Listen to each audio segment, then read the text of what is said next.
What's going on, people? So I've been doing these little social experiments.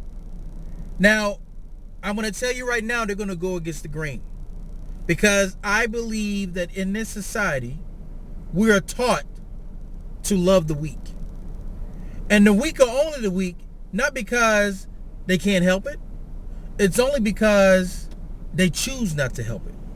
So here's the scenario. So I had put a post up on my Facebook, and we were talking about how someone had said that their boss, the way they hire, is they will tell you, let's go to lunch, but we're going to take your car. So they catch you off guard. But then when we're going to lunch, what they're looking for is this. They're looking to see, is your car messy? And they base their decision on hiring you on your car. And I've even heard Grant Cardone say, I do the same thing.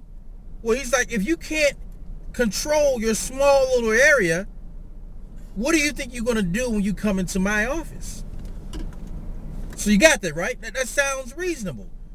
You know, you're judging the person on this. But let me flip the whole scenario. Let's say you happen to go to a trailer park, and you're riding along, and all of a sudden you come into this house where you see like all the kids' toys are outside. There's beer cans in the yard. I don't know, it just screwed up. What would be your mindset of that person? What would be your thoughts of that person that lives like that? Let's take that out of the picture and let's go to the ghetto. And let's see you come to someone and they're walking outside, and same scenario. Crap is everywhere, blah, blah, blah. You know, just filthy, right? What would you think of that person? So here's what I'm trying to get at. So the person that looks at the car is looking at the mindset of that person. What is going wrong up there that they can't keep their car clean?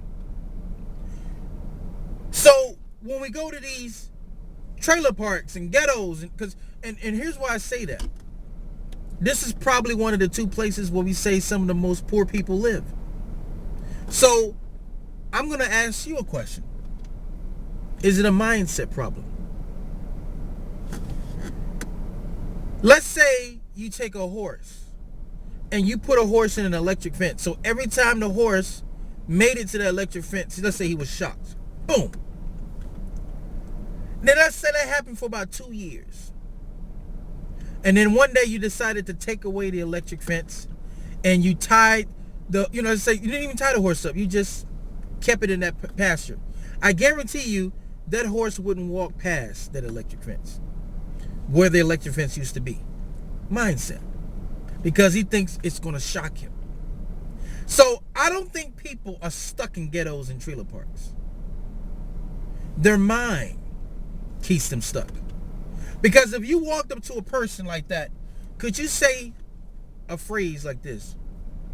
Hey, have you ever read the book Think and Grow Rich? What are you talking about? If you brought up a conversation that was considered deep, they probably will either want to change the conversation or won't even want to participate. Because you are what you think. So their thoughts will probably be something totally different. I guarantee you, they probably are not people that go to libraries to constantly put knowledge in their situation. So let me just clean up things right here before you think like, oh my gosh, he's talking negative about poor people and stuff like that. No. All I'm saying is, especially in this country, the United States and Western countries, you can change. No one is handcuffing you to a ghetto or trailer park or wherever you might be. No one is handcuffing you in poverty. Your mind is handcuffing you. I've heard people say, well, we're poor and we're always going to be poor. Well, you're right, because you just said it. You just spoke it in existence. The only way to get out of your situation is to get out of your situation and not be, because I'm telling you, this whole comfort zone thing where everybody's in comforters and we're walking around all day and our conversation is we can't, and they're this and they're that. It's bullcrap. If a person calls me and I hear that mindset, within 2 minutes, I'm going to say this. I don't mean to interrupt you, but maybe this isn't the call for you. Because in order for you to get great, I'm going to need you to work on that yourself. Because when you come in my world, I'm not going to listen to, I can't do this, I can't do this, it's because I'm black, it's because my father was an alcoholic, it's because I grew up in a trailer park. I'm not going to listen to all that crap. Because that crap is what's keeping you in that situation. Anybody who's watching right now, I want you to listen to these last little words I'm about to say. We all have the power to be great.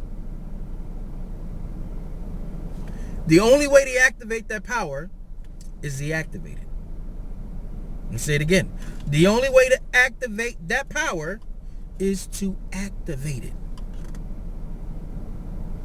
And my question to you is, when are you going to activate it? When are you going to stop making excuses and activate it? Because until you do it, you're going to wake up, go through the same habits, and go to bed with those same habits, and you're going to be miserable. I'm just speaking my truth. So with that said, good people, thank you. I hope everything is going great in your life. And that's all I have to say. So until next time, signing off.